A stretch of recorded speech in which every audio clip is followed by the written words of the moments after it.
Chères lectrices, chers lecteurs assidus de Corbeau News Centrafrique, Gisèle Moloma est heureuse de vous retrouver pour une nouvelle analyse sans concession de l'actualité centrafricaine. Je suis accompagnée, comme de coutume, de mon perspicace collègue Arsène Feimonazoui. Bonjour Arsène. Bonjour Gisèle, un plaisir d'être là pour cette discussion. Arsène, dis-moi, quelle est la saveur du jour? Qu'est-ce qui retient notre attention et celle de nos auditeurs, nos lecteurs aujourd'hui?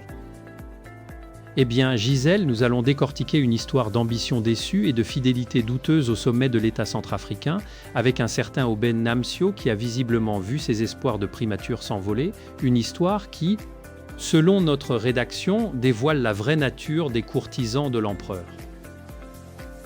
Absolument, Arsène. Et pour entrer dans le vif du sujet, notre article nous apprend qu'Oben Namsio clamait partout, sur les toits du monde même, qu'il était le choix préféré de la communauté internationale pour la primature de cette fameuse 7e République.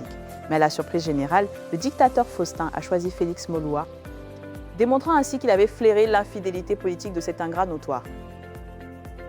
Ingrat notoire, Gisèle, c'est le mot juste, semble-t-il.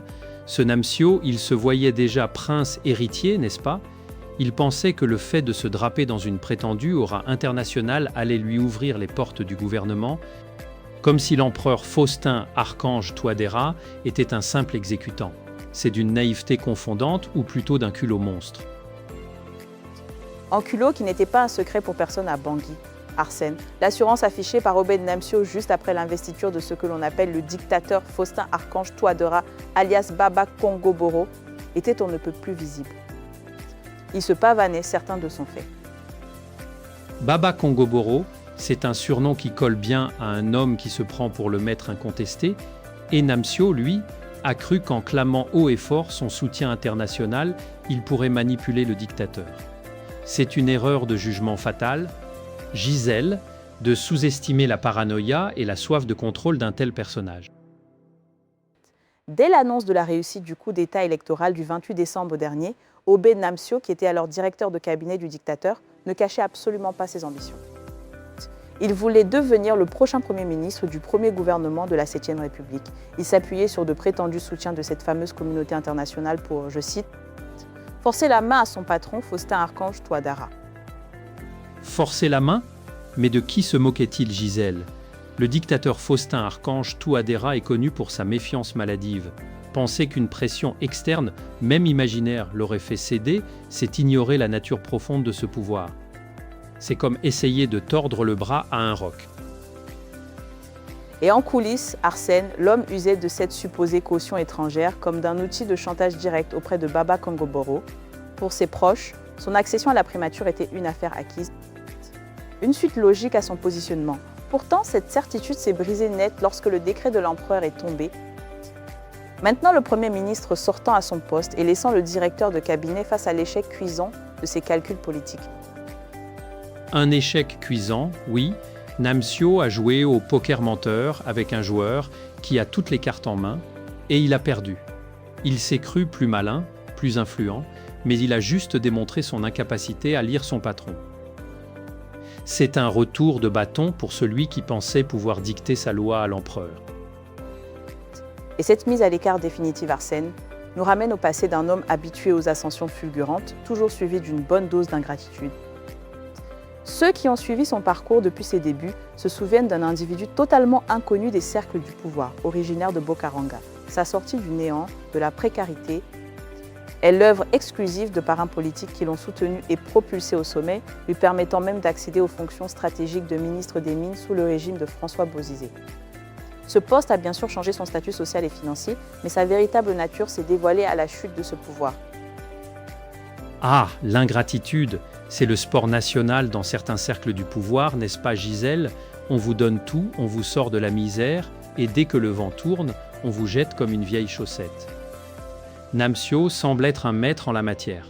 Son ascension n'est pas le fruit d'un talent exceptionnel, mais d'un piston bien huilé, et il l'a oublié sitôt arrivé au sommet. C'est encore plus limpide quand on lit la suite. Dès que le régime de François Bozizé est tombé, Obed Namsio a immédiatement tourné le dos à tous les membres de cette famille politique qu'il avait fabriquée, coupant les ponts avec ceux qui lui avaient tendu la main en pleine galère. C'est d'une lâcheté révoltante, Gisèle. Pas un merci, pas un coup de fil, pas même un signe de vie. Il a effacé d'un revers de main ceux qui l'avaient tiré du trou. C'est la définition même de l'opportunisme le plus vil, le plus abject. L'article insiste bien là-dessus, Arsène. Aucun geste de gratitude, aucune déférence morale, pas même un centime de reconnaissance n'est venu honorer sa dette envers ses faiseurs de rois. Cette rupture complète avec ses anciens maîtres dévoile une absence totale de reconnaissance, un comportement que l'on retrouve, et c'est là où ça pique, également chez son propre patron. C'est un club, Gisèle, un club d'ingrats, un cercle vicieux. On peut même dire que l'empereur Faustin Archange Touadéra a agi de la même manière envers François Bozizé, après avoir profité de ses faveurs pour atteindre le sommet de l'État. Le palais de la Renaissance rassemble ainsi un véritable club d'ingrats, où la trahison des bienfaiteurs est érigée en méthode de gouvernement. C'est un constat accablant. Accablant en effet, et c'est peut-être pour cela qu'en reconduisant Félix Maulois, le dictateur de Bangui semble avoir fait le choix de la prudence devant un collaborateur dont l'infidélité est de notoriété publique. Le flair de l'empereur a fonctionné comme un mécanisme de défense contre un homme capable de trahir à la moindre opportunité. Obed Namsio pensait sincèrement que l'argument d'une mystérieuse communauté internationale suffirait à faire plier Faustin Archange Touadéra, oubliant que ses pratiques opportunistes et ses reniements passés restaient gravés dans les mémoires. Il a oublié que le dictateur Faustin Archange Touadéra est lui-même un grand spécialiste de l'ingratitude. Il sait reconnaître les siens. Gisèle, le directeur de cabinet, se retrouve aujourd'hui bloqué dans ses manœuvres, prisonnier d'un système qui connaît parfaitement ses antécédents et refuse de lui céder les clés du gouvernement. C'est la ruse du renard face au loup, et le loup a gagné cette manche. Une affaire, comme le dit si bien l'article, à suivre. Et cet article incisif nous est proposé par Eric Azomi. Absolument, Gisèle. Et pour nos lecteurs qui souhaitent contacter Corbeau News Centrafrique pour nous faire part de leurs témoignages ou de leurs informations, le numéro de téléphone et WhatsApp est le +236 70 16 44 65. Nous vous remercions de votre fidélité et à très bientôt.